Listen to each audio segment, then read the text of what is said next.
It's important to build a navigation system into your interactive documents so you can get the content you want on screen quickly and easily. The way you do that in InDesign is to create buttons and assign them actions that navigate through the pages of the document. You can also add appearance states so when the user mouses over a button, it changes its appearance. So let's do that to this document. I'll start by going to my Pages panel and going to my master page and renaming it. So I'll right-click, choose Master Options. I'll give it a prefix of N and a name of Nav for navigation, and click OK. I'll go to my Layers panel and make sure the navigation layer is targeted, and I'm going to create an area down at the bottom of each slide for the navigation controls. This is why when I set up the document, I made the bottom margin larger than the sides. I'm going to press the F key on my keyboard to get my rectangle frame tool, and I'm going to drag out a rectangle that touches the sides and the bottom of the document. I'll press V to get my selection tool, and I'll resize this so it's 52 pixels tall. Remember, that was the margin that I put at the top, so we have some nice symmetry there. Now I'll right-click on it and choose Content, Unassigned, just to get rid of that X going through the frame and make it a little cleaner looking. I'll go up to the Control panel. I'll give it a fill of black. And just to make it a little less plain, I'll add an orange line at the top. First of all, I need to create a swatch for that. So go to my Swatches panel, New Color Swatch, and I'll create an orange color, 255 red, 160 green, 42 blue, and click OK. Now I'll take my Line tool, I'll click and drag across the document and hold Shift to constrain. In the Swatches panel, I'll target the stroke and apply that orange color. Now I'll select the line and the rectangle and group them so they don't come apart. And I'll also press Command or Control L to lock them. Let's start creating those navigation buttons that go down here. I'll zoom in a little bit, and I'll select the Polygon tool from my Tools panel. I'll click in the document, and these are the settings that I want. I want to create a polygon that's 30 pixels in width and height with 3 sides, so it's a triangle, and no star inset, and click OK. I'll press Shift-X on my keyboard to exchange the stroke and fill, so now it has no stroke and a fill of black. I'll press V to switch to my selection tool, and then I'll click and drag over one of the corners, over the top and to the right, and I'll also hold down Shift to constrain, so I rotate the triangle 90 degrees. I also don't want the triangle to be really pointy, so I'm going to round the corners a bit. So I'll go to the Control panel, I'll choose Rounded Corners, and a radius of 4 pixels. I'll select the triangle, and in the fill controls, I'll reduce the tint from 100 to 50%. Let's move this into position. And this one will be the basis for my other buttons. I'll hold down Option or Alt plus Shift to drag over and constrain and make an extra copy of this triangle. Now I'll take my Rectangle tool and draw a rectangle that's the same height as a triangle. I'll press I on my keyboard to get my eyedropper tool and click on one of the triangles to borrow their formatting. Then I'll press V to get back to my selection tool and deselect. That looks pretty good. I'll select those 2 objects and group them. And this is going to be my button to go to the last page of the document. I'll Shift-click to select both the group and the original triangle. I'll go up to the Control panel and select one of the left side reference points.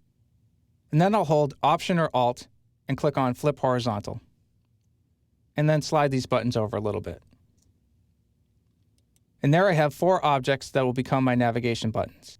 They're not really buttons yet because I haven't assigned any actions in the Buttons and Forms panel. That's what we'll do next. So I'll select my first triangle, open the Buttons and Forms panel. I'll click at the bottom of the panel to convert it to a button. And the first thing I'll do is give it a name. It's important to name your buttons to keep them organized. This one I'll call Next Page. For the event, I'll choose On Release or Tap, and for the action, go to Next Page. I also want this button to change its appearance when I mouse over it, so I'm going to give it a rollover state. I'll just click on Rollover, and then I'll go up to the Control panel and change the fill from 50% black to paper. Then I'll click back on Normal to reset this button to the normal state. Now let's make the other buttons. I'll click on the group on the right, convert it to a button, give it a name. This one I'll call Last Page.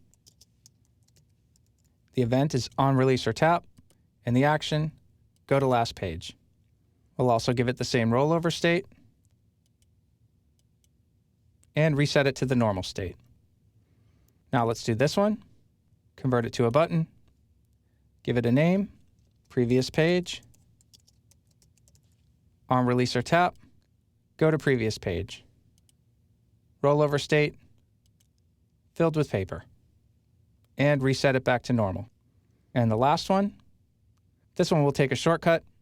We'll just click on the plus sign and choose go to first page. We'll name it first page and give it the rollover state. And there I have my 4 buttons. Now let's preview the rollover states. I'll press Command-Shift-Return and mouse over, and I can see each of the buttons changes their appearance. But I can't use them to navigate to different pages yet because this document only has 1 page. So let's add some pages. I'll go to the Pages panel, jump to page 1, and let's add a few more pages until we have 10 in all. I'll zoom out, and I'll jump to my navigation master page, and I'm going to take my type tool and drag out a really big text frame. Fills the entire page. And I'm going to make sure it's on the text layer. So I'll go to the Layers panel and drag the square down to the text layer. I'll double-click to get my cursor in the frame.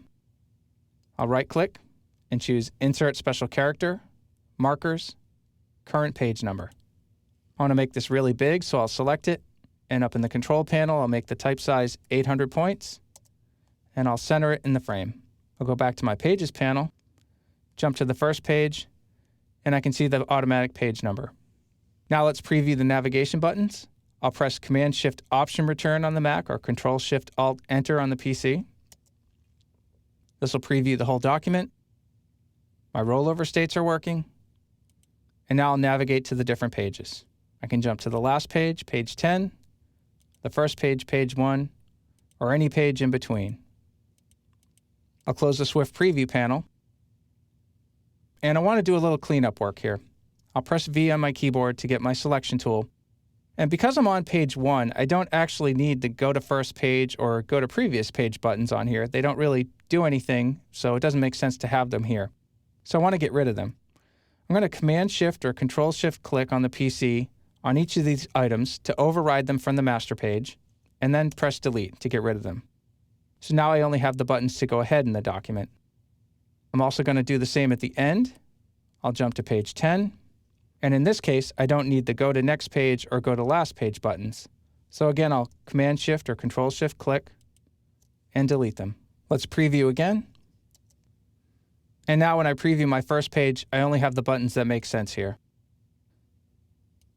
And the same thing for the last page.